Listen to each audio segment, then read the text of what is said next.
about to wrap up our Philippine Web3 Festival by talking about what's next for Web3 in the Philippines. Let us all welcome Peter Ng from Blockchain Space and Kat Gonzalez of YGG Pilipinas. Thank you. Thank you. How's everyone feeling? You guys good? Low energy levels. All right, let's get seated. So today we're talking about what's next for Web3 in the Philippines. But I wanted to start with kind of a look back at the origin story of blockchain space, because I think a lot of people don't know the beginnings of blockchain space and what it meant for the community, the crypto PH community back then. So do you want to take us through that? Yeah, I'll talk about the story of Kat being in our basement in a co-working space.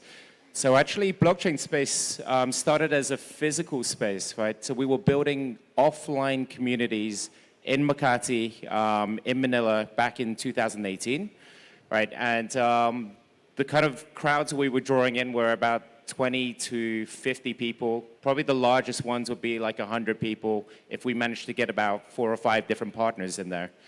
These days, that's evolved, right? So especially with COVID, with the pandemic hitting, no one was able to go out. And there was a very, very quick transition, right, of all these crypto communities going from offline to suddenly online. And then suddenly we saw this emergence of a lot of Discord servers, popping up. I'm sure a lot of people here are sitting in a Discord server. And if you're not, you probably should do. And that's basically what Blockchain Space does now, right? So we work with these online communities, a lot of them in Discord servers, right? And basically providing software and tooling for them. And did you want to talk about the first event that you had with Jiho? Yeah, so this is quite an amazing journey for us, especially being now at day 3 of the conference. Seeing so many of you guys being here, this is really impressive for our ecosystem, right? And so what I was telling Kat earlier, right, is I posted this tweet about Jiho. So we invited Jiho from Axie Infinity to Manila back in 2019. And we were able to put Jiho in front of 40 people in our co-working space. But today we were able to bring him back, invite him back to the stage in front of 2,000 people. And that's just kind of symbolic of how far the Philippines ecosystem has come, right? I think we've grown so much. There are just so many more projects now.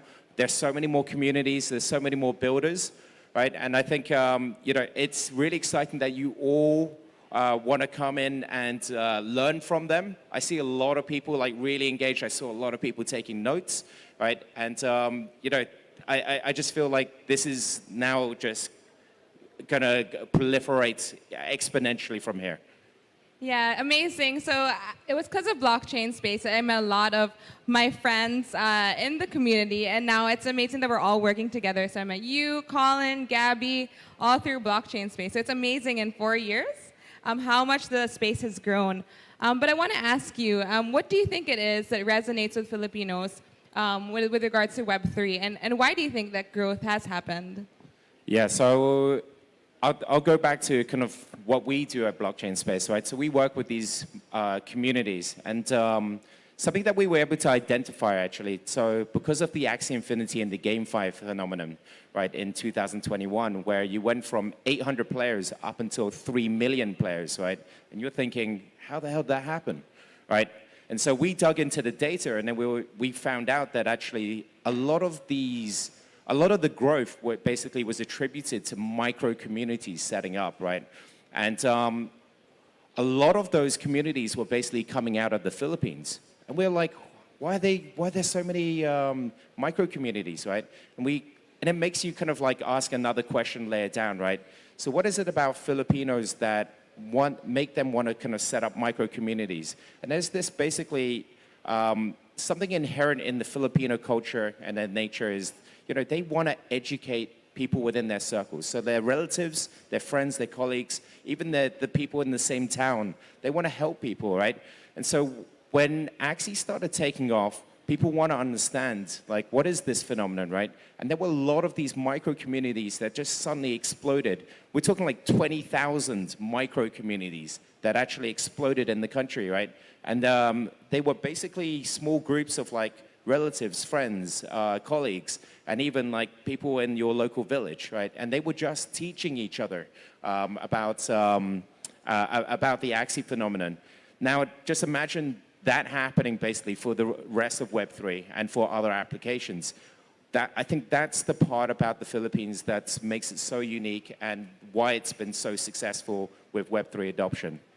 Yeah, for sure. And I think just to add on that, right, I think people also trust something if they know someone who has tried it, or they know someone that is educating them about it. So yeah, this is something I think is very unique to the Philippines, and that's why I think it caught on so much during the pandemic especially. So thanks for that. My question to follow up on that is, we have 11 million Filipinos using crypto. How can we onboard 30, 50, even the entire 100 million Filipinos into Web3? Yeah, so I'm sure you want to plug Metaversity here. Yes. So it always comes down to education, right? We're so nascent in this space. I know everyone keeps saying that for years and years and years, and we even said that in 2018, right? But this technology is really still very technical, right? You were asking me earlier about, okay, what are the challenges right now with like GameFi adoption or even like Web3 dApps, right? And I still say the same thing. Like, people have to deal with seed phrases. Like, everyone has to open up a wallet. It's mandatory. To open up a wallet, you have to understand what a seed phrase is, right? Then if you want to make a transaction, right, you have to understand what gas is, and you have to understand what the addresses are and all those different chains are, right? That's not easy. So until it becomes really simple, right, and until the customer experience really simplifies down, we're just going to have to keep educating, right? And we're going to have to keep innovating. We're going to have to keep making that user experience better, right? So that's how we're going to go from, that's how we're going to get more and more people in. We've got to make it easy for people to be able to get into the space, right? And of course, education is going to be one of those pillars. Yeah, so at YGG, as you mentioned, we do have Web3 Metaversity, which we partnered with Nas company on. So I think that's exactly what we're trying to do. We're trying to get people to understand the fundamentals of different parts of Web3, whether it be security, content creation, NFT art, and they can kind of find their own track and go deeper, delve deeper into each of those, whatever kind of piques their interest. So yeah, totally agree with you on education. And I think also what's quite interesting is that now in the Philippines, a lot of institutional players and corporates are kind of, getting curious and trying to enter the space, right? So I think we've heard a lot about Union Bank, which was quite early compared to the other corporates. But now we also see, for example, Gcash, which you've all heard from during the conference, and also Globe, that are kind of stepping into the Web3 space, right? So what do you think is the role that early adopters such as yourself play? What advantages do you have? And how can we collaborate and work together with these institutions and corporates?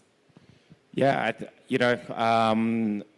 it's important for people to be on the ground and, working with like all the local projects and understanding like, all the technical parts, right?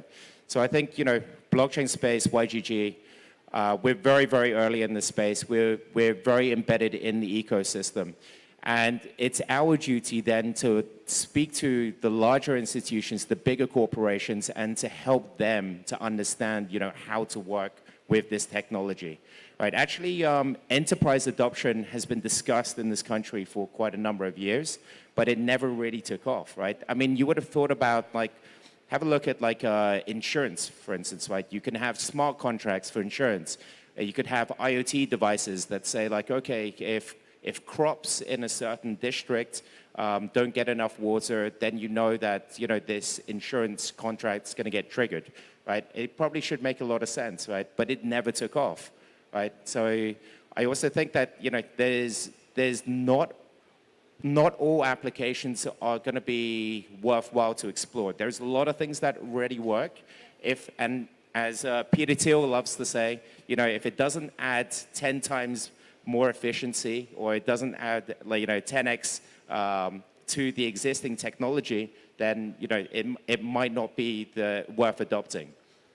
Yeah. So do you think like from like the corporate or institutional side, do you see that they're kind of trying to understand where they fit in, or are they trying out different types of use cases as like a proof of concept? Like what's happening now in that space here in the Philippines? Yeah, so I think it's really important to have, the larger players and, especially people that are regulated with, like, let's say, licenses, let's say, like the currency exchange licenses and be regulated by the BSP, because this provides legitimacy, right? So this is the pathway, basically, to adoption as well. You have to be able to legitimize the industry, right? So you can't just be like, oh, I played that game and I earned $1,000, but I'm not going to declare that $1,000, right? You have to be able to say, like, okay, no, wait a minute, I earned $1,000, but I'm going to declare it. We're going to help the regulators to understand, like, how that $1,000 was earned, how that $1,000 probably should be regulated, right? And that creates legitimacy in the industry. We had this case actually very recently with Axicon in Barcelona, right? So we were sending some guild owners over to Barcelona, one of the guilds that we work really closely with. Now, the visa agency basically had a requirement, right, to see proof of funds, to understand that there's a Filipino flying over to Spain, that they're not going to become illegal immigrants and they're going to stay there with an overextended visa.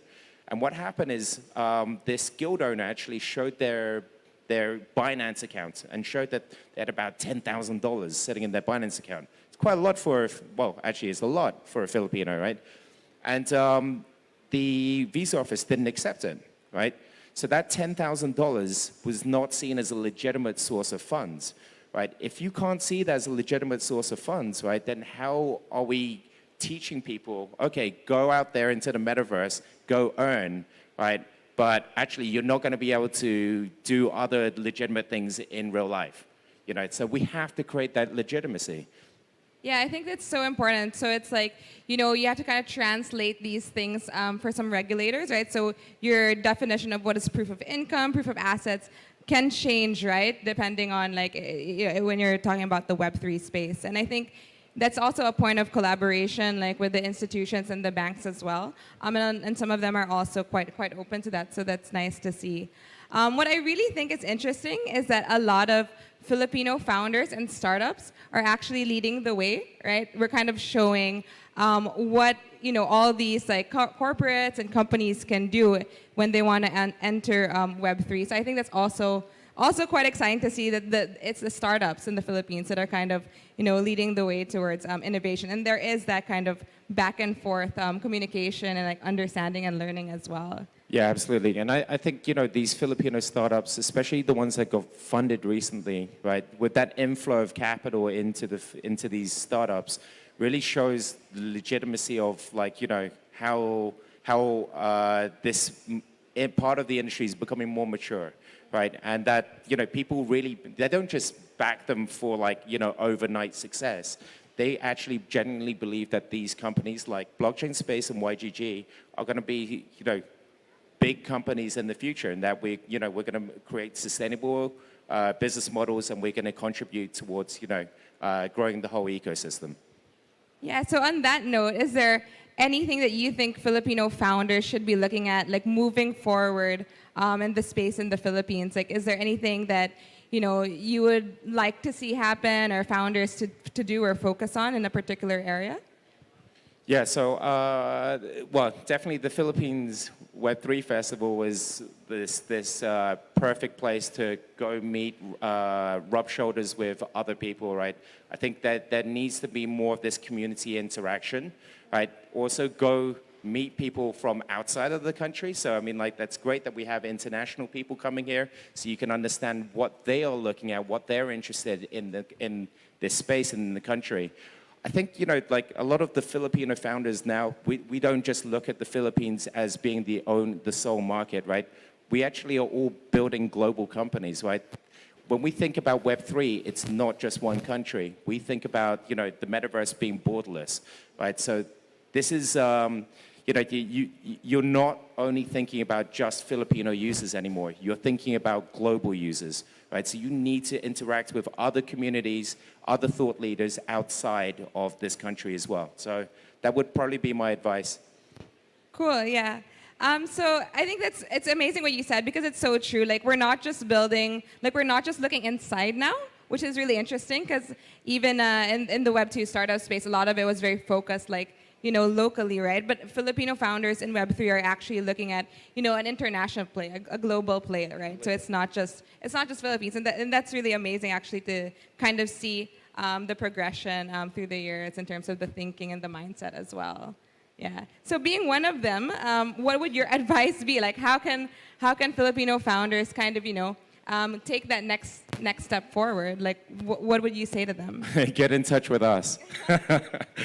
So, I mean, yeah, of course, we're really well connected in the ecosystem. We wanted to be able to demonstrate that at this conference. I hope we've proved the point, right? We're, YGG is a guild. I honestly believe in guilds. Like, we actually define guilds within blockchain space as just Web3 communities, right? So we actually do believe that guilds are going to be the ones that onboard the next billion into Web3.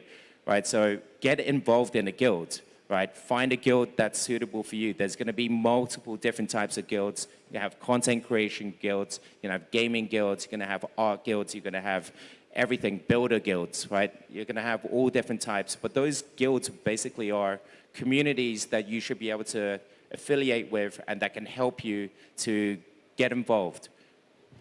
So what about for international startups or companies coming into the Philippines or thinking about looking at the Philippine market?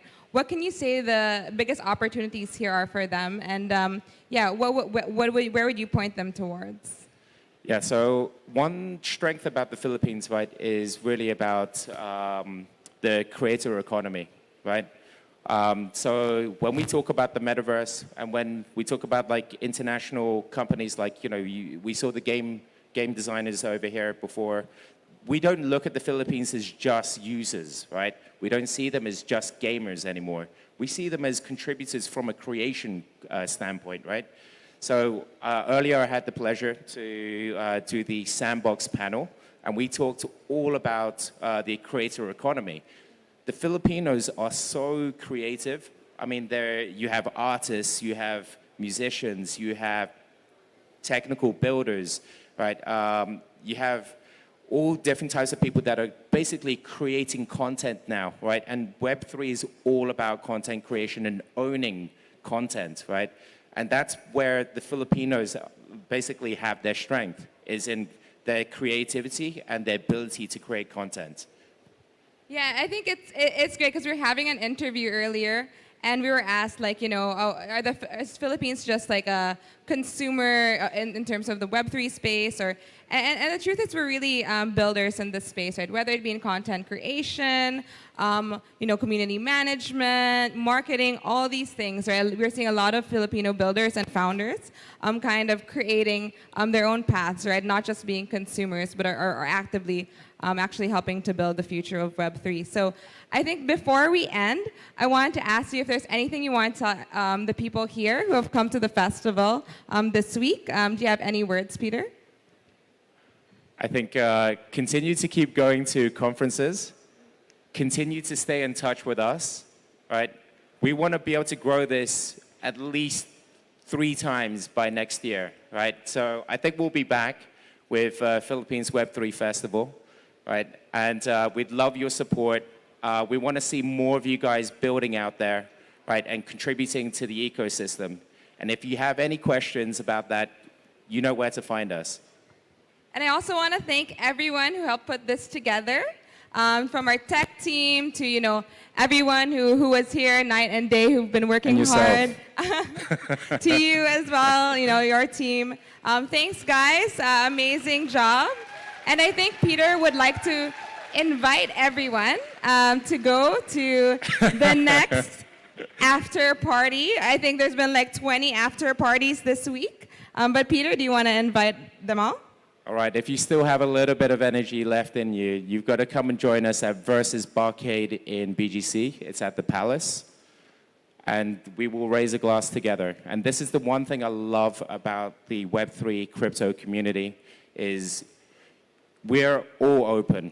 You can come and meet all the founders. You know, it's all about building together. There's not a single person here that's exclusive that says, don't talk to me.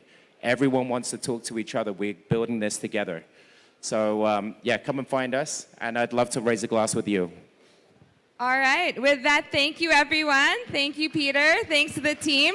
And we'll see you at Versus Barcade right after this. Yeah, thank you, team. Thank you, audience. Thank you, guys. All right, so thank you so much, Kat and Peter.